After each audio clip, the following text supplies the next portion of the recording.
وعلیکم السلام ورحمۃ اللہ وبرکاتہ۔ دیکھیے، عقیدہ جو ہوتا ہے نا، ایمان، یہ اللہ کی کتاب کے اوپر ہوتا ہے، اور اللہ نے یہ کتاب نبی صلی اللہ علیہ وآلہ وسلم کے اوپر نازل کی تھی تاکہ اس کو کھول کے بیان کریں، لوگوں کو سمجھائیں کہ اللہ تعالیٰ کی کیا بات ہے۔ تو جب اللہ کی کتاب کہتی ہے کہ اس زندگی کے بعد تمہیں موت ہے اور پھر قیامت کے دن تمہیں اٹھایا جائے گا، ثم انکم بعد ذلک لمیتون ثم انکم یوم القیامت تبعثون، کہ اس زندگی کے بعد تمہیں موت ہے، پھر قیامت کے دن تمہیں پھر اٹھنا ہے، پھر اٹھایا جائے گا۔ کئی مردوں کے بارے میں کہا، کیونکہ مشرکین مکہ ان مردوں ہی کو تو پکار رہے تھے، مرے ہوئے انسانوں کو پکار رہے تھے۔ ہر مشرک قوم نے یہی کام کیا ہے۔ نوح علیہ السلام کی جو قوم تھی وہ 5 مرے ہوئے انسانوں کو، نیک لوگ تھے، ان کو پکارتی تھی، اور آج بھی ہماری قوم بھی مرے ہوئے انسانوں کو پکارتی ہے، مشرکین مکہ بھی پکارتے تھے۔ تو ان کو بتایا گیا کہ اموات غیر احیاء، یہ مردے ہیں جن کو تم پکارتے ہو، ان کے اندر تو زندگی کی رمق تک بھی باقی نہیں ہے۔ وما یشعرون ایان یبعثون، ان کو یہ شعور بھی نہیں ہے کہ کب ان کو اٹھایا جائے گا۔ پھر اللہ تعالیٰ نے بتایا کہ یہ سورہ المومنون کے اندر کہ جب یہ انسان مرتا ہے، جس طرح بھی آپ نے بتایا، فرشتے آتے ہیں، روح نکال کے لے کے جاتے ہیں، تو وہ روح بار بار ان فرشتوں کو کہتی ہے کہ مجھے واپس بھیجو، واپس۔ تو واپس کہاں بھیجو؟ جہاں واپس ہوتا ہے جہاں سے انسان آیا ہو، دنیا سے چونکہ لے کے گئے ہیں، تو وہ کہہ رہی ہے بار بار مجھے واپس بھیجو، مجھے واپس بھیجو، رب ارجعون رب ارجعون رب ارجعون، اے اللہ مجھے واپس بھیج، واپس بھیج، واپس بھیج۔ اللہ تعالیٰ بیان کرتا ہے کہ ان کو فرشتے ڈانٹتے ہیں، کلا، ہرگز نہیں، انہا کلمۃ وہو قائلھا، یہ ایک تیرے منہ کی بات ہے، یہ تیری ایک منہ کی بکواس ہے جو تم کہے جا رہے ہو، ہرگز ہرگز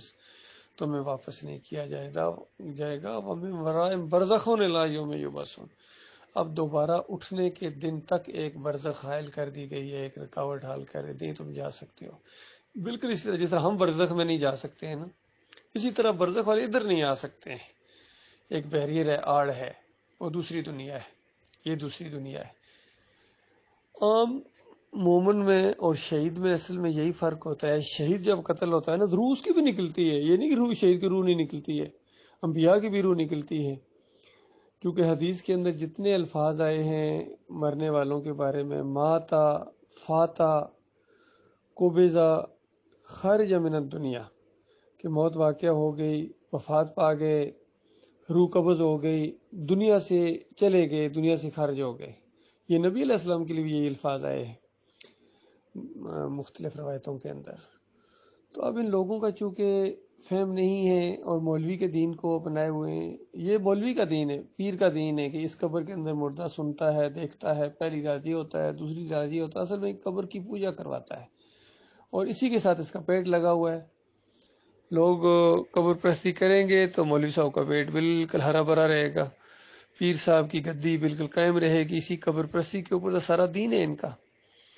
تو ابھی بھی دیکھیے، آج یہ جو کل واقعہ پیش آیا وہاں مسجد نبی، انہوں نے نعرے لگائے، حالانکہ سیاسی معاملہ ہے، انہوں نے فوراً نبی علیہ السلام کی طرف لے گئے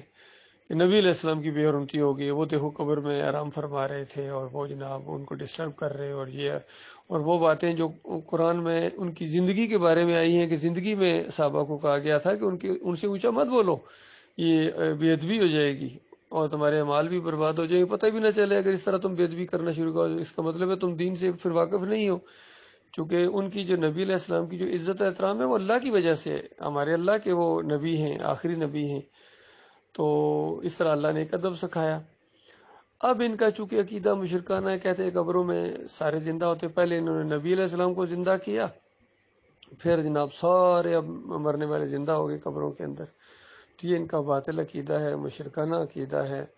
اور یہ بہت بڑی گمراہی ہے ان لوگوں کی۔ قبر پرستی کی جڑ ہے یہ عقیدہ کہ مردے سنتے ہیں، دوسرے دن زندہ ہو جاتے ہیں، پہلے دن زندہ ہو جاتے ہیں، بالکل جھوٹی بات ہے، قرآن کے خلاف ہے، صحیح حدیث کے بھی خلاف ہے۔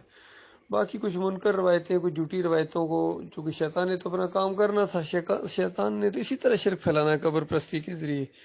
تو اس نے اس طرح کی جھوٹی روایتیں گڑھی ہیں، اور پھر کئی صحیح روایتوں کو تروڑ مروڑ کر یہ پیش کرتے ہیں، قرآن آیات سے بھی پیش کرنے کی کوشش کرتے ہیں۔ ہر مشرک اسی طرح کرتا ہے، یہ جو سجدہ تعظیمی کا شرک بتائیے قرآن سے ثابت کرنے کی کوشش کر رہے ہیں، اسی طرح واسطے وسیلے کا شرک قرآن سے ثابت کرنے کی کوشش کر رہے ہیں، مردوں کے سننے کا عقیدہ قرآن سے ثابت کرنے کی کوشش کرتے ہیں، نبی علیہ السلام عالم الغیب ہیں، مختار کل ہیں، اور 11ویں 12ویں سب قرآن سے ثابت کرنے کی کوشش کرتے ہیں۔ یہ ان کی چالاکی ضرور ہے، لیکن پکڑے جاتے ہیں، جو اللہ کے بندے ہیں وہ ان کو پکڑ لیتے ہیں اور وہ قرآن کی صحیح معنی اور صحیح تفسیر سامنے لاتے ہیں کہ دیکھو قرآن کا ایک مسئلہ ہے، الحمدللہ سے لے کر بناس تک ایک ہی مسئلہ ہے کہ تمہارا مالک کون ہے، تمہارا خالق کون ہے، تم پکارنا تم نے کس کو ہے، جھکنا تم نے کس کے سامنے ہے، مرادیں کس سے مانگنی ہیں، ساری نعمتیں کس کی طرف سے ہیں۔ جب نعمتیں ملیں تو اس کا شکریہ ادا کرو، جب کبھی مشکل پریشانی آ جائے تو صبر کرو اور اللہ کو پکارتے رہو، بس یہ دین ہے سیدھا سادہ۔ لیکن اکثریت اس بات کو نہیں سمجھتی ہے اور یہ گمراہی کے اندر چلے گئے۔ اللہ تعالیٰ ان کو ہدایت دے، دعائی کی جا سکتی، باقی تبلیغ کرتے رہیں گے، ہم ان کو قرآن کے ذریعے نصیحت کرتے رہیں گے، باقی ہدایت دینا تو اللہ تعالیٰ کا کام ہے۔